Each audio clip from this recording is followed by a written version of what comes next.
میں صرف یہ عرض کرنا حاضر ہوا ہوں، جب سے اس محفل کے لیے میں نے سنا تو دل باغ باغ ہوا اور ایک تڑپ دل میں پیدا ہوئی کہ ضرور حاضری ہونی چاہیے اور پڑھنا بھی چاہیے، سنانا بھی چاہیے، سننا بھی چاہیے۔ اتفاق سبھی سفر ہوا یو پی کا، میوات کا، تو ٹھنڈ بیٹھ گئی اور آواز وغیرہ سب دب گئی۔ میں بالکل یہاں حاضر ہونے کے حق میں نہیں تھا طبیعت کو دیکھتے ہوئے، لیکن پہلی بار میں نے سنا کہ الحمدللہ قرأت اور نعت پاک کی محفل قائم ہو رہی ہے، تو سنا نہیں سکتے تو سن تو سکتے ہیں۔ بہت طبیعت خوش ہوئی، اللہ اس محفل کو قبول فرمائے۔ اور آج کل کے نوجوان جو لغویات سنتے ہیں، کیوں نہ ان کو نعت نبی سنائی جائے، کیوں نہ ان کو قرأت سنائی جائے۔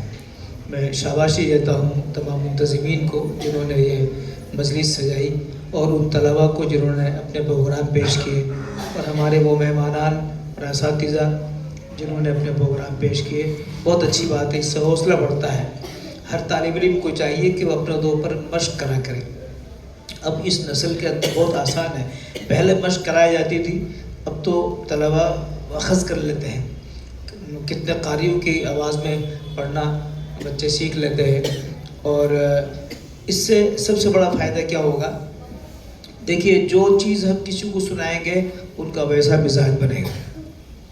آج ارتداد تک کیوں پہنچ رہے ہیں؟ سیرت نہیں پہنچ پائی تو کچھ اور پہنچ گیا۔ جی، ہم قرآن بھی پہنچائیں، ہم نعت نبی بھی پہنچائیں، ہم حمد کے ذریعے، اشعار کے ذریعے اور اپنی تقریروں کے ذریعے ہم عوام تک پہنچیں گے تو انشاءاللہ تعالیٰ اس میں اصلاح ہوگی۔ بہرحال میں ہمارے بڑے بھائی مولانا محبوب صاحب تشریف فرما ہے، میری جگہ پہ آج انشاءاللہ وہ سنائیں گے۔ میں ایک ہمارا جو مائک مین ہے بہت اچھا ہے ماشاءاللہ، آپ کا مائک ایک دم ساؤنڈ صحیح چل رہا ہے۔ ایک شعر پڑھ کے کوشش کر رہا ہوں، اگر چل گیا تو چلا دوں گا، نہیں تو ختم معاملہ۔ تھوڑا سا آواز کو ایسے کر دو کہ تھوڑی سی بچ جائے بات۔ ایک شعر سنانے کی کوشش کر رہا ہوں، دیکھو بن گئی تو انشاءاللہ آگے چلیں گے۔ بسم اللہ الرحمن الرحیم۔ پھیلی جو عطر دان سے خوشبو نہیں گئی، ہاں چلائیے ماشاءاللہ، اور چلا تھوڑا سا۔ پھیلی جو عطر دان سے خوشبو نہیں گئی، پھیلی جو عطر دان سے، پھیلی جو عطر دان سے خوشبو نہیں گئی، آقا کی اس جہان سے خوشبو نہیں گئی۔ آپ بھی کہو، سب مل کے کہو، خوشبو نہیں گئی، خوشبو نہیں گئی۔ اس میں کوئی جادو ہے کیا مائک میں؟ میں تو ماشاءاللہ اتنی دیر سے ہمت آ رہی بیٹھا تو چل گیا ماشاءاللہ۔ جی جزاک اللہ، آپ حضرات کی توجہ کام کر گئی۔ جب میں نے کہا نا نہیں سناؤں گا تو لوگوں نے دعائی نہیں، تو وہ دعائیں قبول ہو گئی۔ اچھا، اب اگلا شعر، بس 2-3 شعر۔ حضرت آپ کو بھی پڑھنا ہے اشعار، یہ نہیں کہ میں نے پڑھ دیا اب آپ نہیں پڑھیں گے۔ آپ اپنے اشعار کی تیاری رکھیے، مولانا بہت اچھا کلام پڑھتے ہیں، آپ سنیں گے تو انشاءاللہ اچھا لگے گا۔ اب ایک تاریخ ایک شعر میں بیان کر رہا ہوں، آپ دھیان سے سنیں۔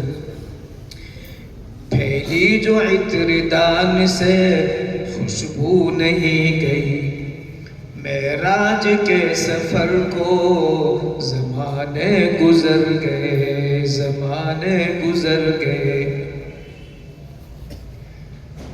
قاری صاحب نے ایک ٹوفی کھلائی مجھے، اس سے بڑا سہارا ملا، اللہ آپ کو جزائے خیر دے۔ معراج کے سفر کو زمانے گزر گئے، زمانے گزر گئے، معراج کے سفر کو زمانے گزر گئے، اب تک بھی آسمان سے خوشبو نہیں گئی، اب تک بھی آسمان سے خوشبو نہیں گئی، پھیلی جو عطر دان سے خوشبو نہیں گئی، آقا کی اس جہان سے خوشبو نہیں گئی۔ آقا کی خوشبو کیا ہے؟ یہ علم، علماء، طلباء، مدارس، مساجد، یہ علم، یہ سب آقا کی خوشبو ہے. آج یہاں جو چمن سجا ہوا ہے یہ آقا کی خوشبو ہے. ایک آخری شعر دعا کریں اللہ پاک ہم سب کو خواب میں حضور نبی کریم صلی اللہ علیہ وسلم کی زیارت نصیب فرمائے. آمین ثم آمین. پھیلی جو عطر دان سے خوشبو نہیں گئی، ایک رات آپ خواب میں تشریف لائے تھے صلی اللہ علیہ وسلم. ایک رات آپ خواب میں تشریف لائے تھے، ایک رات آپ خواب میں تشریف لائے تھے. پھر عمر بھر مکان سے خوشبو نہیں گئی، پھر عمر بھر مکان سے خوشبو نہیں گئی. پہلی جو عطر دان سے، پہلی جو عطر دان سے خوشبو نہیں گئی، آقا کی اس جہان سے خوشبو نہیں گئی. السلام علیکم.